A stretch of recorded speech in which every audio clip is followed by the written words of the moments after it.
Hallo, moje, Jode Dach. Herzlich willkommen auf meinem kleinen, bescheidenen Kanal. Ich bin der Leo, schön, dass ihr eingeschaltet habt. Und herzlich willkommen in Serbien, der wundervollen Stadt Loznica, wo ich eigentlich ursprünglich herstamme. Ihr seht hinter mir das Panorama meines kleinen Städtchens. Aber gut, ihr seid ja hier wegen dem FC und was sich so in der kommenden Woche so tut, beziehungsweise am kommenden Samstag um 13:30 Uhr ein weiteres Spiel, das ich schon wieder nicht gucken kann. Ich Vollidiot. Ich dachte nämlich, das kann man irgendwie doch auf Sport 1 gucken, habe mir extra einen neuen Satellitenreceiver gekauft. Hat alles funktioniert, ich kann Sport 1 gucken, nur das Dumme ist, das Spiel wird gar nicht Samstagabend übertragen. Ja, dumm gelaufen, falsch nachgesehen, kann man nichts machen. Ja, liebe Freunde, also Sonntag gegen Schalke. Ich habe ein etwas, sagen wir mal, merkwürdiges Verhältnis zu diesem Verein. Also Fakt ist, wir sind mit Borussia Dortmund befreundet. Und Schalke hat die Feindschaft mit denen. Deswegen sagen wir mal so, klar, die Sympathien sind da ganz klar verteilt. Aber ist es Hass meinerseits, was Schalke betrifft?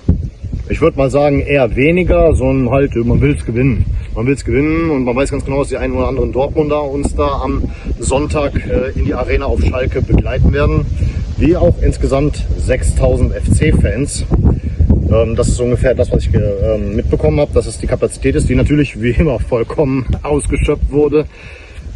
Aber ich wäre gern dabei, aber ihr wisst ja, ich habe ja hier meine Sachen zu tun. Es hat halt eine gewisse Priorität, liebe Freunde. Ja, ich selber würde mal sagen, der Player to watch beim FC Schalke 04 ist Kenan Karaman. Aktuell bester Scorer wie auch Torjäger bei Schalke.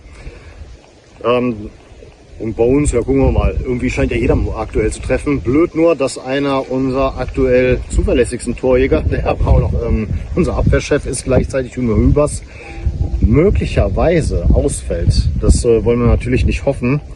Gerhard Struber sagte, er konnte das letzte Training, also heute ist Freitag, sind noch 2 Tage übrig, aber so dieses Training heute am Freitag konnte er eben nicht mitmachen.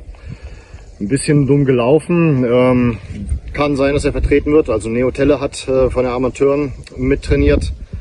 Das wäre natürlich ein komplettes Novum, ein unerwartetes Novum, aber natürlich auch wieder begrüßungswert im Sinne von Ausbildung unserer Talente und Weiterentwicklung und dergleichen. Und mich würde es schon interessieren, wie der Junge sich so macht. Ne? Gucken wir mal, was sich bis zum Sonntag dann tut. Ja, und wenn ihr natürlich jetzt an der Stelle wissen wollt, was ich ungefähr tippe, also die sind etwas ziemlich gut, was das Tore-Schießen angeht, drauf. Dann gilt das auch gleichzeitig für uns. Unsere Abwehrreihen haben beide des öfter mal den einen oder anderen Schuss reingelassen. Ja, was soll ich dafür ein Ergebnis tippen? Versteht mich nicht falsch. Ich bin nicht so ein ewiger Pessimist und dergleichen, sondern ich bin ein möglicher Realist. Ich gucke mir an, wie ist die Situation bei uns? Wie ist die Situation bei denen?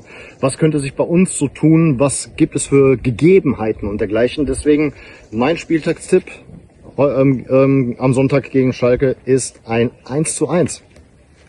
Aber das heißt dann nicht, dass hier irgendwie, keine Ahnung, jetzt die Kacke am Dampfen ist, weil wir jetzt 1:1 gegen Schalke spielen. Nein. Es ist einfach nur, hier treffen 2 starke Mannschaften aufeinander und ich sehe die Gegebenheiten ausgeglichen und deswegen sehe ich da möglicherweise ein Unentschieden, also ein ausgeglichenes Ergebnis und ich denke mal, dass der nächste Sieg kommt wahrscheinlich dann für uns danach.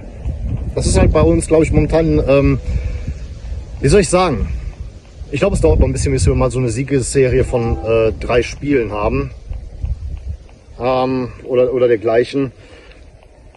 Aber insgesamt gesehen würde ich es für ein gutes Ergebnis halten, wenn wir da unentschieden spielen. Ist halt schon öfters vorgekommen und das ist jedenfalls Bauch wie auch Kopf, der da sagt, unentschieden diesmal. Das ist mein Ergebnis und dann bin ich mal gespannt. Ich bin mal gespannt, was sich da auf meinem Handy für Ticker-Ergebnisse hervorzeigen. Aber ich bin ein guter Dinge, dass der FC jetzt momentan auf einem guten Weg ist.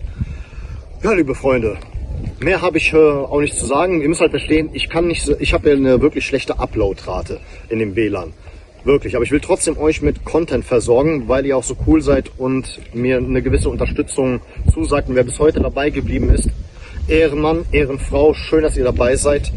Da danke ich euch vielmals, dass ihr auch Verständnis habt, dass ich hier nicht die ganzen Ressourcen habe wie in Deutschland. Wenn ich wieder dort bin und meinen PC dann habe, dann sieht die Sache ganz anders aus. Hier ist das Internet zwar, Handy zeigt an, volles WLAN, aber insgesamt die Uploadrate ist halt ein bisschen mies. Deswegen wundert euch nicht, wenn es dann ein bisschen dürftig ist, was den Content angeht. Trotzdem, dabei bleiben, am Ball bleiben ist halt wichtig. Wichtig, damit ihr auch wisst, ich scheiß nicht auf euch. Ne? Ich nehme meine Follower ernst. Ja, und deswegen würde ich an der Stelle sagen, wir sind dann heute auch schon durch. Vielleicht wird es dann beim nächsten Video, wenn ich das letzte Spiel Revue passieren lasse, ein bisschen ausführlicher möglicherweise. Ich weiß noch nicht mal, ob es wieder eine andere Location sein wird oder dann doch wieder mein kleines Wohnzimmer. Ja, aber dann würde ich mal sagen, falls ihr diese One-Man-Show genossen habt, bedanke ich mich vielmals für eure Aufmerksamkeit. Vielen Dank fürs Zusehen. Und dann würde ich sagen, auf Wiedersehen. Denn wir wollen uns doch wiedersehen.